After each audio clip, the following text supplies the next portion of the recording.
Spiderman Noir was created to be an addition to the Marvel Noir Universe, a.k.a. Earth 90214, by writers Fabrice Sapolsky and David Hine, and artists Carmine di Giandomenico and Marko Djurdjević in 2009. While his initial stint in the comic books was successful, Spiderman Noir reached new heights in the 2018 animated film Spider-Man Into the Spider-Verse, where Nicolas Cage voiced the broody and dark hero. Now, after his adventure in the Spider-Verse, Spider-Man is back in 1939 in the first issue of Spiderman Noir, written by Erik Larsen and illustrated by Andrea Broccardo and Simone.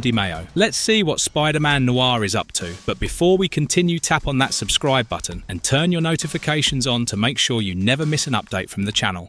Life in 1939. After returning from his adventures across countries, dimensions and time, Peter Parker is back home, but things have not exactly been hunky-dory. His relationship with Mary Jane has fallen apart. His Aunt May has not been keeping well and has moved in with Mrs. Anna Watson. It probably didn't help her health, knowing that her only nephew moonlights as a costumed vigilante. His private investigation agency, which he runs from a rented room that has seen better days above a Chinese restaurant, does not get many clients, and his landlady is not thrilled about that. All these issues have been weighing on him as he takes on the Scorpion gang at the docks. Aunt May particularly takes issue to Peter's use of guns, but when you are taking on high-scale burglars who wear red napkins over their faces with scorpions on them, you have to upgrade. To his credit, Spider-Man offers to toss the rod, a 30-second slang for gun by the way, if they all agree to a fist fight, but the Scorpion gang is too busy shooting at him to consider the offer. Spider-Man tries to dissuade them from stealing the shipment of gems and asks what would their mother think. But in any time or realm, the reaction to saying your mother is the same: an increased rage and a demand to keep mothers out of their mouths. One of the thugs knocks off Spider-Man's piece, another slang for gun FYI, but Spider-Man easily takes them on even without the gun. He monologues about how he loves his line of work, as he loves the fresh air, the fellowship, the exercise, and most importantly, the pressing the flesh. A 30s lingo for shaking hands,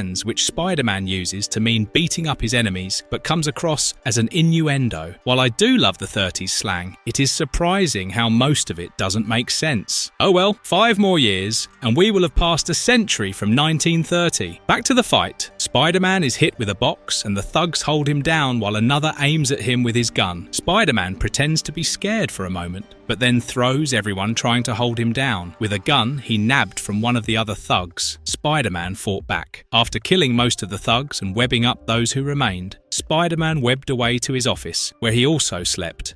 A new case and client. Remember the not-so-happy landlady I told you about? She shows up at Peter's office moments later and demands the rent. Peter promises the money within 3 weeks, as he is about to get his thumb in a big pie, but she's not ready to hear it. She threatens to kick him out on his ear the very next day, but the landlady's daughter pleads Peter's case, and she decides to extend that deadline till Friday. As luck would have it, the very next day, a beautiful blonde client walked through his door, offering a case and money. The client, Gwendolyn Stacy, had lost her father, and she wanted to know who killed him. After settling for a fee that would both satisfy the landlady and keep Gwen from running away, Peter gets Gwen to open up. She tells him that Peter came recommended by Jerry Waller, and she only approached him as her father, a cop, had warned her that the cops were all corrupt and not trustworthy. His body had been found in the East River the previous night. Peter graciously accepts the retainer and promises to find Gwen's father's killer. Just as she leaves, Peter's telephone begins to ring. A strange event, since Peter had lost the long overdue telephone bill, but sometimes bureaucratic inefficiency works in the favour of the common man. It is just Aunt May calling to check in and ask Peter whether he wants to talk about the whole Mary Jane issue, but Peter brushes it off. Aunt May also tells him the good news that she hasn't had any more dizzy spells and fusses over Peter fighting dangerous guys. Promising to meet her on Sunday, Peter walks out of the office to begin his investigations, but is stopped by his landlady. He hands over the retainer a bit reluctantly and heads to examine Gwen Stacy's father's body. The forensic examiner lets him in to see the body of Captain George Stacy and tells him that he was either shot in the water or fell into the water just after getting shot. He is not able able to get any more evidence though, as a cop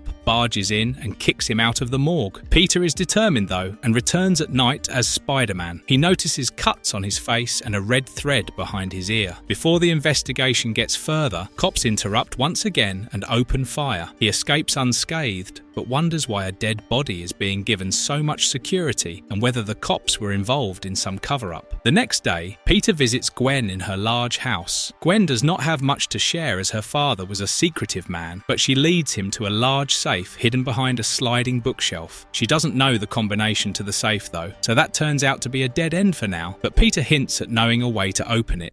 Aunt May and the World Fair. Like all well-meaning maternal figures, Aunt May fusses over Peter during their Sunday meal. She asks him to eat better as he looks like he's lost weight. She asks him about his dating life and suggests visiting the World Fair as she had a wonderful time with Anna there. Peter says he is busy, but Aunt May is relentless. She urges him to make time for himself and asks him to see The Wizard of Oz. Peter, who has read the book, complains about how Judy Garland's too old to be playing Dorothy, and that Shirley Temple would have been a better choice. Listen, man, Garland didn't smoke 80 cigarettes a day for you to slander her name. She is and will be the most iconic Dorothy ever. Anyway, after whining more about how the book didn't have any singing, Peter leaves and finally visits the World Fair. Just not in the way you were thinking. Fliegende Fledermaus, a Nazi man bat, tries to steal a bag of cash from the fair receipts to fund the German-American Bund and is caught mid-flight by Spider-Man. A short sidebar: Fliegende Fledermaus is such a bad name. It just means flying bat. Don't all bats fly? It doesn't even roll off the tongue. Earth 616 Spider-Man would have surely had some thoughts on the name, but this Spider-Man just webs up his wings and causes him to crash. The bag of cash is thrown open and people at the fair begin eagerly collecting it. He hands the flying Nazi rat to the cops, who remarks that if Spider-Man was really on their side, he would have also recovered the cash. Looks like Parker luck is same across all universes. As he takes in the day's events on the top of a roof, Peter notices a $5 bill caught in his costume and decides to have dinner at the usual diner he gets coffee in. He flirts with the waitress, who wins a bet against the chef Murray as Peter finally ordered something, and while waiting for his fried eggs, corned beef, hash and wheat cakes, looks through the papers for his case. Peter had already solved the case more or less. As he peers through the evidence and numerous paper clippings, he realizes that the huge house he and Gwen stayed in could not have been afforded in a captain's salary, solidifying his hunch. Captain George Stacy moonlighted as a member of the Scorpion Gang. The red thread Parker found before was probably from the napkin masks the gang wore, and his killer none other than Spider-Man.